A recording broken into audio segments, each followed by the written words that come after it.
O Howard é biólogo, trabalha na Universidade Federal do Ceará, mestre, doutor. O Howard tem inúmeras publicações, assim, muitas publicações de peso mesmo na medicina. O Howard mantém, aqui é enorme o currículo também, o Howard mantém um grupo de pesquisa com a África, então ele mantém esse grupo junto com Angola. E ontem, né, Howard, saiu uma nota na Nature África, que é uma das maiores revistas, como a Roberta citou, do mundo, relacionando todo esse esforço que ele faz em pesquisa, ensinando sobre estatística, enfim. Howard, recentemente ele falou, né, saiu nos jornais falando sobre ancestralidade de câncer de cólon, e a gente tem agora a oportunidade de falar diretamente com ele para ele explicar para a gente o que é que a ancestralidade tem com o nosso risco de adoecimento. Acho que já dá para falar aí, Howard? Perfeito, perfeito. Vocês me ouvem bem? Estão me ouvindo bem? Confirma o meu áudio, por favor. Me ouvem?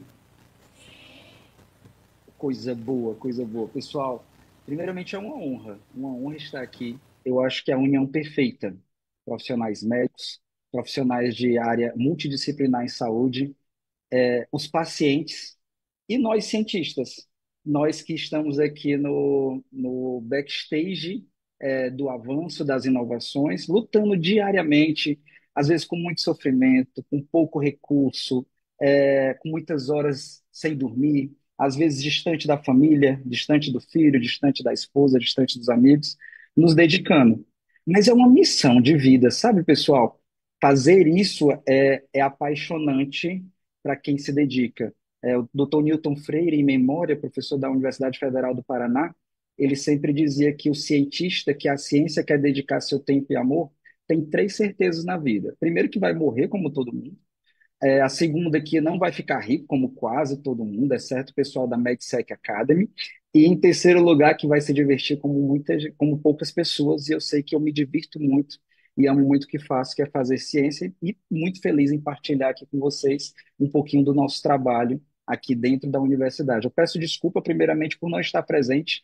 Estou dentro da Universidade Federal do Ceará, encerrando aqui o nosso expediente, mas com certeza com muita honra em fazer parte e ministrar esse conteúdo tão essencial para o mundo de hoje, complementando o que a professora Roberta comentou agora sobre medicina de precisão.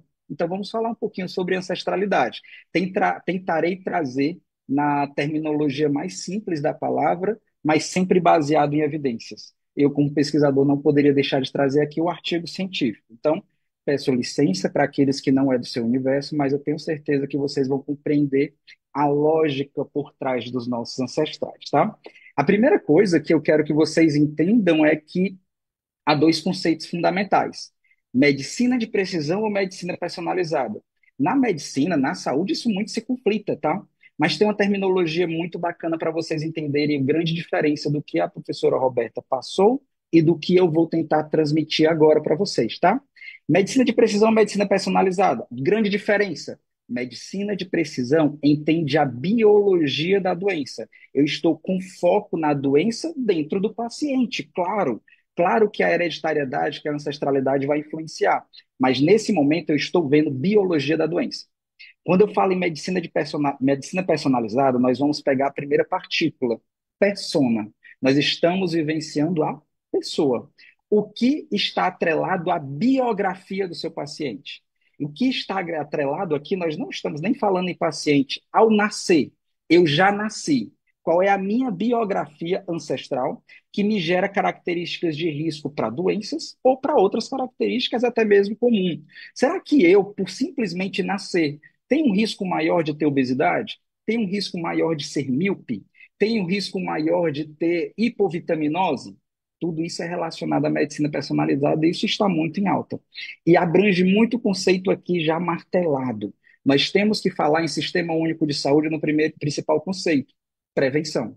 E é dentro da medicina personalizada, concernido à biografia do paciente, que nós falamos de ancestralidade. E falar em uma palavra nova, ou até mesmo comum na vida de muitos aqui, tá? Falar de ancestralidade, é necessário nós conceituarmos da forma mais pura e aplicada. Eu já tenho 36 anos, já estou ficando no avançar das idades, mas eu me lembro muito da minha juventude que o primeiro material didático que nós tínhamos na época era exatamente um dicionário. Vamos retomar aqui a palavra ao dicionário? Ancestralidade, lá no famoso dicionário Aurélio, é um substantivo feminino que fala de qualidade ancestral e marcado aqui em negrito, bem destacado. É o legado dos nossos antepassados, atavismo e hereditariedade. Aqui é uma amplitude absurda de informações. Nós podemos falar no legado ético, no legado comportamental, no legado cultural, religioso, de estaturas, de cor de pele, de diversas características fenotipicamente, aparentemente identificadas, que, claro, corresponde à nossa ancestralidade. Mas e se nós aprofundarmos um pouquinho sobre o que a ciência debate sobre isso a nível de saúde? O que a ancestralidade pode trazer? Nós carregamos umas características, conforme preconizado e muito bem debatido pela professora Roberta, dentro de uma molécula muito importante, a nossa molécula da vida, chamada DNA.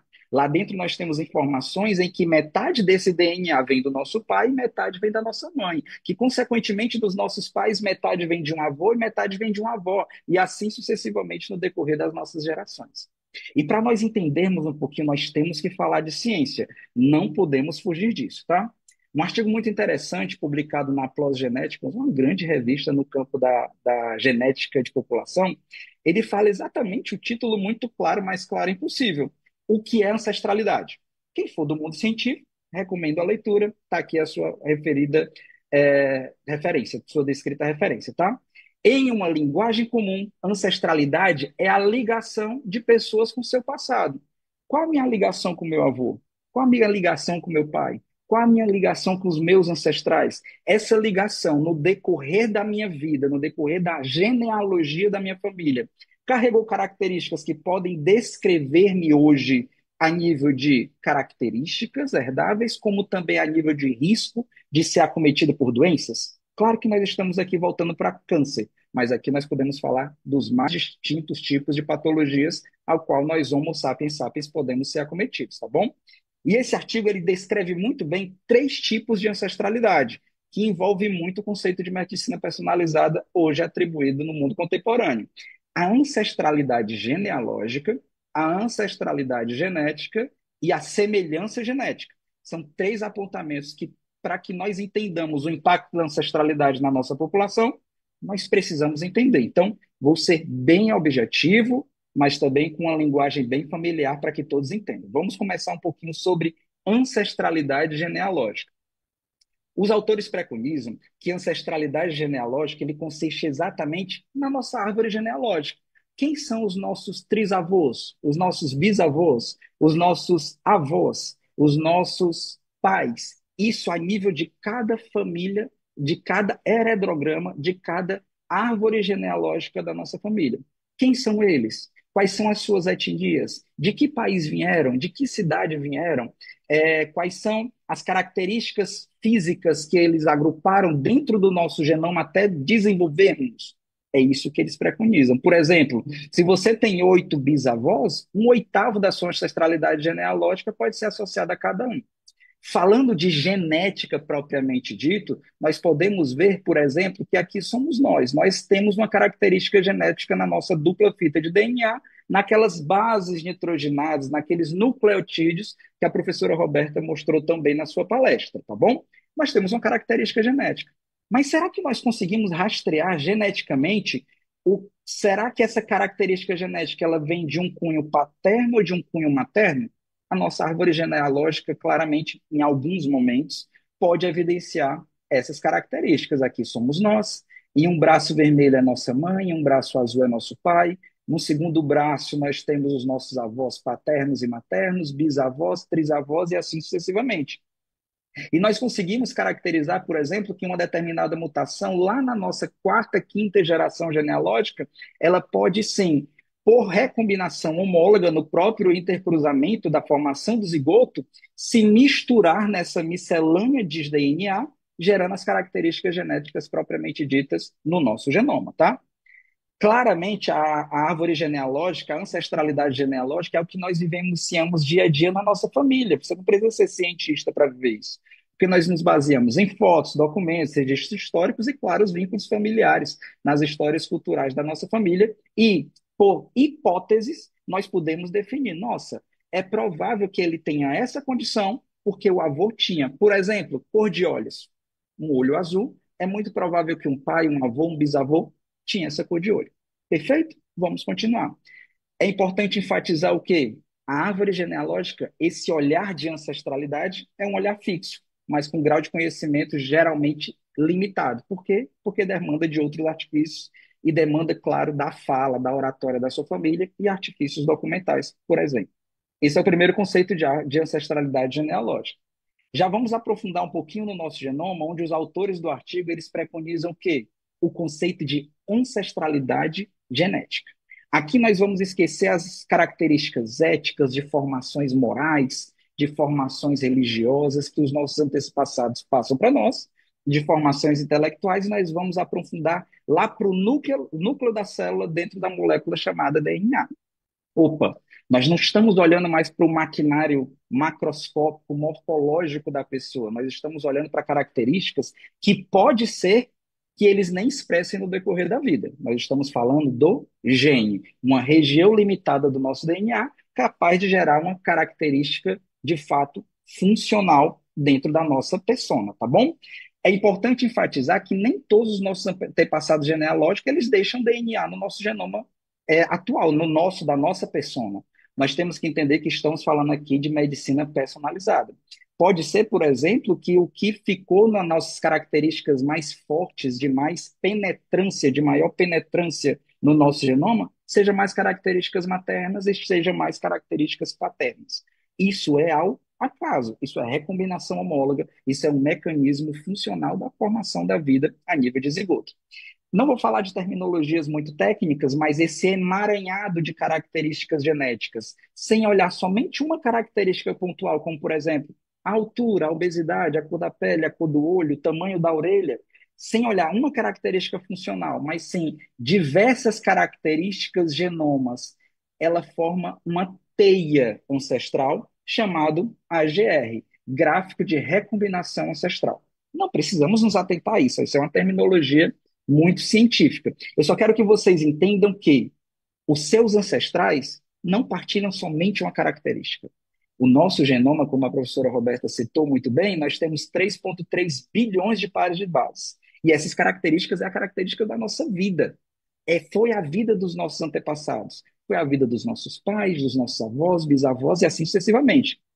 Então, nós não podemos definir que essa ancestralidade ela é pontual, ela é multimodal, multigenética. Por isso, tantas cores e tantos apontamentos no nosso genoma. Por exemplo, nós podemos ter um caso na nossa família em que irmãos têm ancestralidade genealógica idêntica, filhos do mesmo pai e da mesma mãe, mas a ancestralidade genética totalmente diferente. E isso nós vivenciamos muito claramente em várias genealogias, em várias famílias, filhos totalmente diferentes. Essa é a grande diversidade genética caracterizada por Charles Darwin, o pai da genética contemporânea, tá? Ancestralidade genealógica, ancestralidade genética. Para nós falarmos do terceiro conceito de ancestralidade, é fundamental nós entendermos essa magnífica molécula.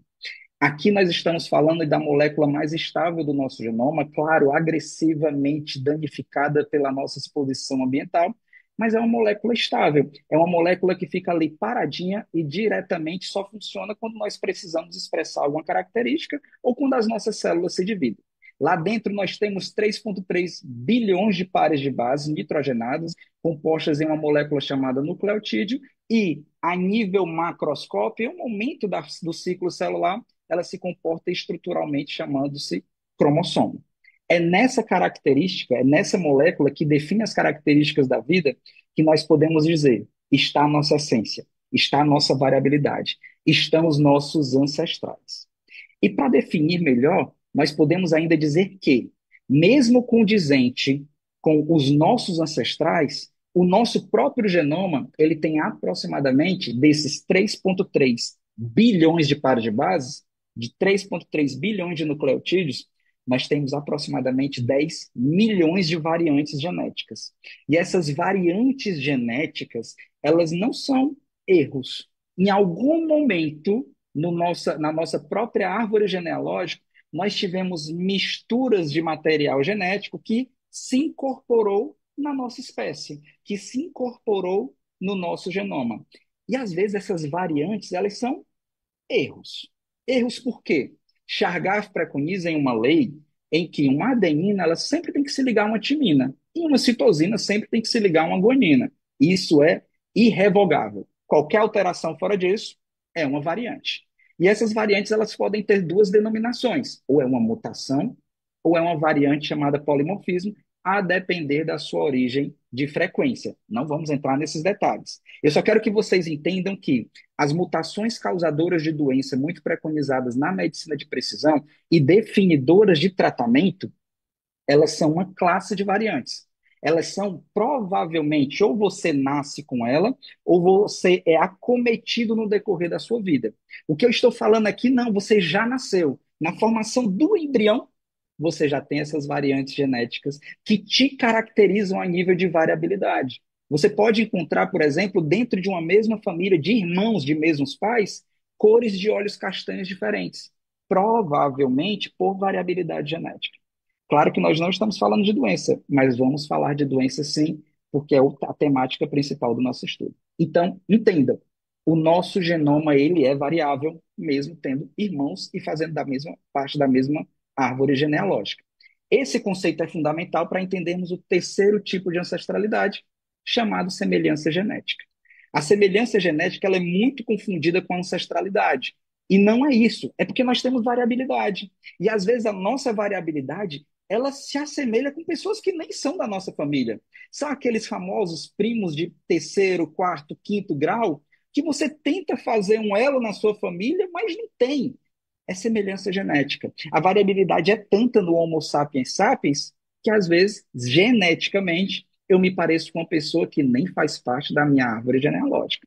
E isso está tudo bem. São exatamente esses apontamentos de pessoas que não fazem parte da sua árvore genealógica, mas por diversidade genética, vocês se assemelham.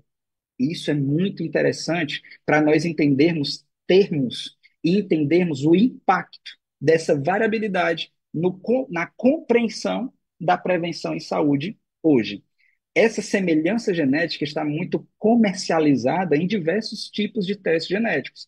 A professora Roberta comentou muitos testes genéticos de medicina de precisão no que tange a características definidoras de doença. Mas nós também temos testes genéticos que definem a ancestralidade. Será que o meu genoma se assemelha com pessoas próximas? E nesse arcabouço, nesse agrupamento de pessoas que fazem parte de uma semelhança genética, nós compartilhamos de características genéticas associadas a um risco de alguma característica ou doença, nesse caso falando câncer, esses testes já são atualmente comercializados, como por exemplo essa empresa 23andMe, a MyHeritage e o grupamento Genera, que é uma grande startup que começou com startup aqui no Brasil e hoje comercializa muito esse teste. Eu mesmo fiz esse meio de saúde e ancestralidade e eles medem esse compartilhamento de semelhança genética entre a população. Nesse caso, nós estamos falando da população brasileira.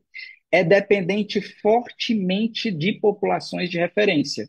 Essa variabilidade genética, ela foi identificada primeiro em um genoma sequenciado de um paciente brasileiro? Ou será que ele foi baseado em uma frequência de variantes genéticas em genomas de populações europeias? Será que o que é visto na população europeia é condizente com o que nós vivemos aqui? Será que o medicamento que é ofertado para a população europeia, geneticamente, ele vai ser efetivo aqui na nossa população? Antes de respondermos essa pergunta, é fundamental nós falarmos que a medicina personalizada, ela depende da ancestralidade genética do seu paciente.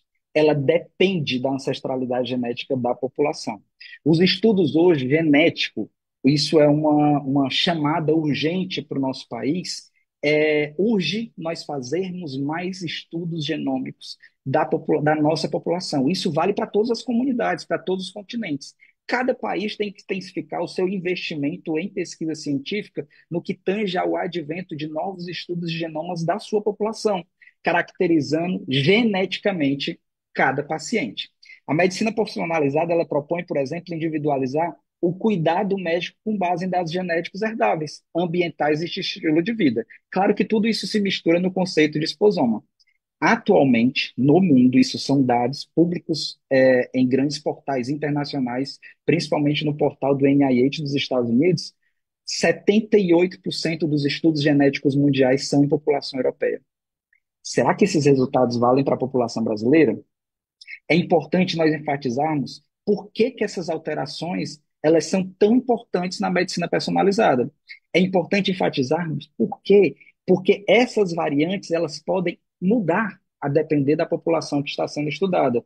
Será que os medicamentos que são aqui validados para câncer na população brasileira, eles têm o mesmo efeito, a mesma eficácia do que são avaliados em outras populações? Nós temos esse caso muito claro que variantes genéticas do gene de metabolismo celular CYP2D6, eles variam entre asiáticos, africanos e europeus. Como, por exemplo, nós podemos ter uma pessoa que tem uma variante C em uma determinada região, e na mesma população nós temos aquela pessoa que tem uma variante T.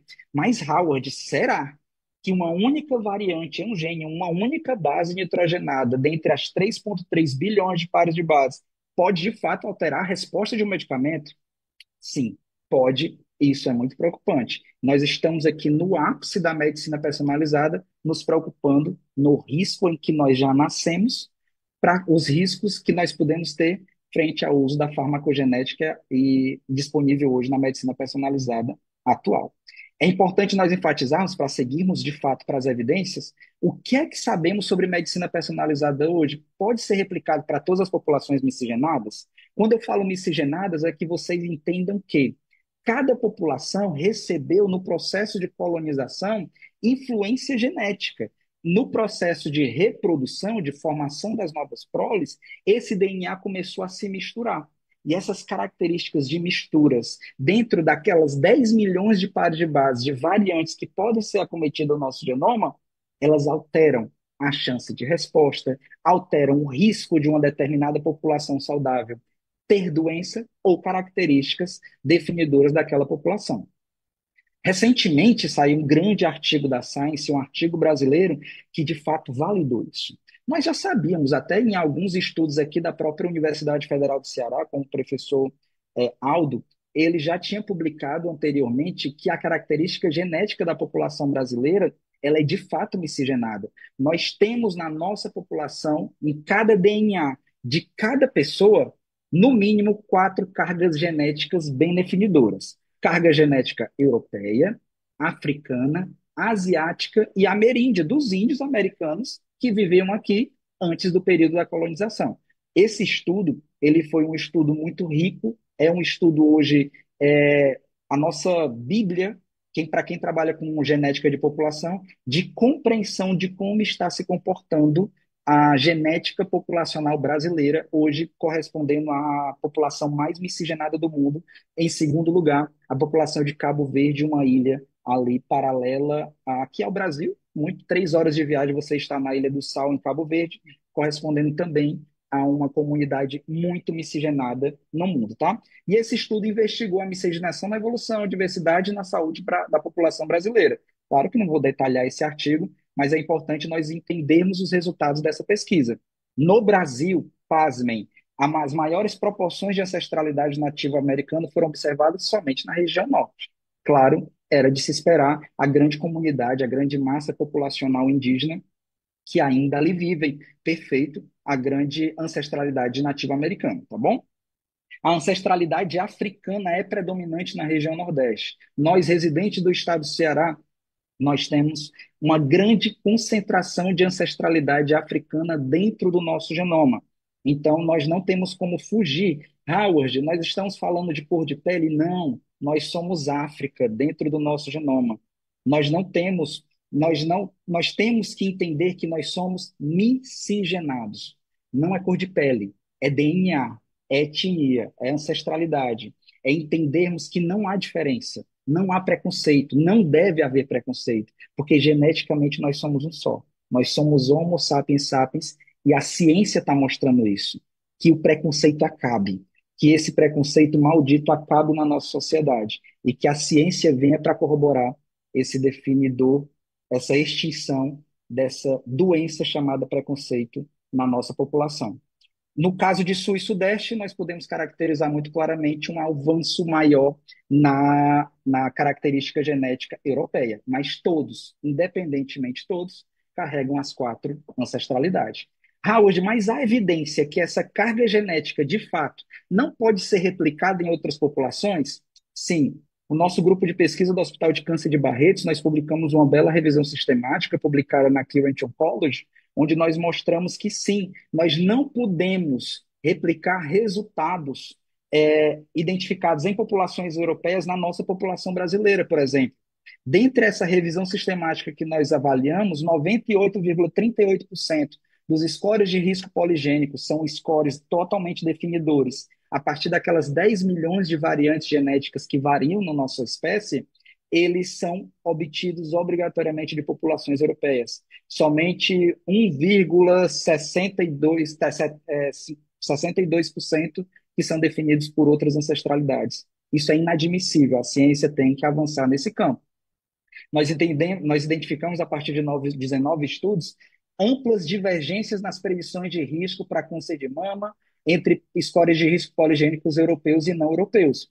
O que é definido geneticamente para populações europeias não pode ser estabelecido cientificamente para populações não europeias. Hoje, então, quer dizer que os medicamentos que são produzidos lá podem ser que eles não tenham efeitos aqui na nossa população? Sim, e nós temos resultados disso evidenciando geneticamente esse efeito e essa discrepância, tá? Esse resultado, ele nos mostra a necessidade de avançar com estudos de variantes genéticas para caracterizar de fato essa carga genética africana, europeia e ameríndia na nossa população brasileira. E esse estudo ele continuou em um Programa Nacional de Oncologia, o Projeto PRONON, onde está sendo realizado o primeiro estudo brasileiro de variantes genéticas comuns, essa variabilidade genética do nosso genoma, onde estão sendo investigados 1.000 pacientes com câncer coloretal, 1.000 pacientes com câncer de pulmão, 1.000 pacientes com câncer de colo de útero e 1.000 pacientes com câncer de mama, versus 4.000 controles saudáveis de participantes saudáveis no Hospital de Câncer de Barretos, liderado pelo Dr. Rui Manuel Reis. Esse projeto vai ser incrivelmente revolucionário para a nossa comunidade, para a nossa população, para de fato descrevermos como a genética de população ela interfere sim no risco de câncer dessas quatro topografias. Então, avançamos nesse tipo de pesquisa. Saiu muito na mídia, eu fiquei impressionado o quanto o impacto da ciência ela pode repercutir. Hoje recebi o convite da Bud News para fazer uma entrevista sobre essa nossa última publicação, é, evidenciada na JCO Global Oncology. Esse artigo foi um amplo estudo realizado e liderado pelo Dr. Rui Reis no Hospital de Câncer de Barretos, com primeira autoria da doutora Ana Carolina, na IARC, na Organização Mundial de Saúde, e a doutora Carolina Laus, lá no Hospital de Câncer de Barretos, onde eu tive a honra de fazer todas as análises genéticas desse estudo, onde nós investigamos pela primeira vez o risco. Será que variantes genéticas já estabelecidas com risco para câncer coloretal em população europeia, elas estão associadas ao risco em população brasileira? Foi feito um grande estudo com 85 variantes. Dessas 85, nós selecionamos 45 marcadores e avaliamos em uma casuística de 906 pacientes brasileiros com câncer coloretal e 906 participantes saudáveis também de origem brasileira, claro, para mantermos o pareamento ancestral conforme mostrando nessa distribuição de casos e controles em todas as regiões do Brasil, por isso essa amplitude geográfica desses casos. Atrelado a isso, nós também fizemos os exames genéticos dessa população, a partir de 46 marcadores informativos de ancestralidade, onde nós conseguimos, em cada participante da pesquisa, separar quantos por cento você tem genético de europeu, de ameríndio, de asiático, de africano no seu genoma. Essa separação de porcentagem genética baseada em 46 marcadores, nós conseguimos estratificar se o risco dessa ancestralidade está associada ao risco de acometimento de câncer coloretal. Foram esses os nossos principais achados nesse estudo. É claro que não vou aqui atribuir o quanto é importante estudar câncer coloretal na população brasileira, mas também na população mundial. A própria doutora Rebecca Sigel, no seu artigo Estatística de Câncer 2025, preconiza que o câncer coloretal está entre os top 3 câncer de maior risco de acometimento na população mundial. O que é que os nossos resultados mostraram de fato, Howard? Dos 45 marcadores, 35 conseguimos genotipar de forma bem sucedida, a nível de tecnologia utilizada, tá? E nós identificamos muito claramente, de todos os 85 marcadores identificados em populações europeias, somente 4 estão associados, de fato, ao risco em população miscigenada brasileira, sendo ele em genes de regiões intrônicas e no gene PREX1, onde a presença dessa variante de risco em população brasileira aumenta a chance de um indivíduo saudável, não tendo doença, de ele ter câncer coloretal. E nós identificamos também resultados muito interessantes. Frequências alélicas no gene SMAD7 e CCAT2 estão atuando como um efeito protetor na nossa população. Ou seja, Howard quer dizer que todos aqueles 85 achados em população europeia, eles não podem ser replicados como variantes de risco em população brasileira? Não. Nós temos que estudar a nossa população. Nós temos que dissecar geneticamente a nossa população para que, de fato, entendamos as nossas características e doenças. A nível de ancestralidade, que é o foco dessa aula, olha o que nós encontramos. Nós encontramos que indivíduos com menores proporções, aqueles que geneticamente carregam uma menor taxa genética de ancestralidade africana e ancestralidade asiática, eles aumentaram em 1,48 e 1,22, respectivamente, o risco para ter câncer coloretal. Ou seja, somente a tua ancestralidade genética já está aumentando o risco para ter câncer. Raul, o que é que eu posso fazer? Vamos já debater sobre isso. E também identificamos que baixos percentuais desses componentes estavam significativamente associados a maior susceptibilidade da doença, sugerindo que a diversidade genética ela pode sim modular o risco oncológico de câncer coloretal. Claro, isso daqui é só você nascer. Nasci, já tenho esse risco. O que é que eu tenho que fazer? Vou já dizer para vocês a regrinha mágica, conforme a doutora Roberta já preconizou, tá? Outro resultado interessantíssimo, que é um projeto que nós estamos conduzindo no nosso grupo de pesquisa, foi evidenciando que, em uma doença do nosso grupo, que é chamada neoplasia mielodisplásica, em um grupo europeu, eles identificaram inicialmente que a presença nesse gene IRF4 de uma variante genética aumenta significativamente o risco da população europeia ter neoplasia mielodisplásica. Eu fiquei muito curioso. Será que essa variante genética também é replicada em população brasileira? Nós fizemos esse artigo e publicamos esse artigo recentemente em uma grande revista do campo da hematologia, onde nós mostramos que não.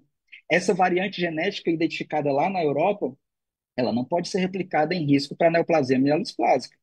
Não tem nenhuma associação, nenhum achado, onde nós mostramos que a variante RS 122.03592 não mostra, que mostrou efeito em população europeia, ela não mostra efeito em populações não europeias e populações miscigenadas de pacientes com neoplasia mielodisplásica. Mais um fato mostrando que temos que estudar a nossa população. Tá, Howard, mas nós somos somente ancestralidade? Nós já conceituamos ancestralidade, já mostramos esses resultados. Esse resultado aqui é real. Já estamos finalizando, tá? Esse é o penúltimo slide. Esse resultado é real. Ele é de uma pessoa muito importante para mim, chamada Edna Maria Gomes Tavares, a minha mãe. Esse é o exame genético da minha mãe. Olha o que é que o exame genético dela disse: que para câncer de mama, ela tem um risco extremamente reduzido de ter câncer de mama, em 9,01% de chance, baixíssimo risco. O problema é que a minha mãe, ela não esqueceu que se ela se expor ao tabaco, se ela se expor ao sedentarismo, próprias características hormonais da mulher que fogem da característica genética de risco para câncer de mama, a própria características de hábitos de vida dela, se ela não entendesse isso, o risco de câncer genético não interfere. E essa mulher aqui, a minha mãe, ela está há 10 anos de remissão de câncer de mama. Ela foi assistida no Instituto do Câncer do Ceará. Graças a Deus, uma equipe maravilhosa de oncologistas que salvaram a minha mãe. Há 10 anos ela está em remissão, mas infelizmente ela teve câncer muito nova, com 48 anos, porque ela esqueceu que a vida é o que nos molda. A nossa resposta funcional vem do nosso genoma, vem da nossa ancestralidade. Mas, como muito bem demonstrado pela professora Roberta, nós somos ancestralidade mais esposoma. Nós não conseguimos esquecer o que o nosso genoma, que está quietinho lá no núcleo celular, ele é totalmente afetado sobre todos os aspectos ao qual o nosso corpo humano está diariamente exposto. A internet está aí, o YouTube está aí, o Instagram está aí, o TikTok está aí. Use-o de forma consciente. Busque informações válidas para aquilo que vão te distanciar do aumento de risco que o ambiente causa dentro daquilo que você já é. O que já somos é imutável. Foi Deus que criou. Eu, como evolucionista e cristão, foi Deus que criou isso daqui. Foi Deus que nos permitiu. Mas como livre-arbítrio, nós podemos sim ou não nos expormos. Aí vem o acaso e vem nossas escolhas. Muito obrigado pela oportunidade de estar aqui. Preciso enaltecer a minha universidade, vinculada ao Ministério da Educação, ao CNPq, ao qual sou bolsista de produtividade, ao meu grupo de pesquisa e às fundações que me apoiam ao nível da minha pesquisa, e aos programas de pós-graduação ao qual sou vinculado. Muito obrigado.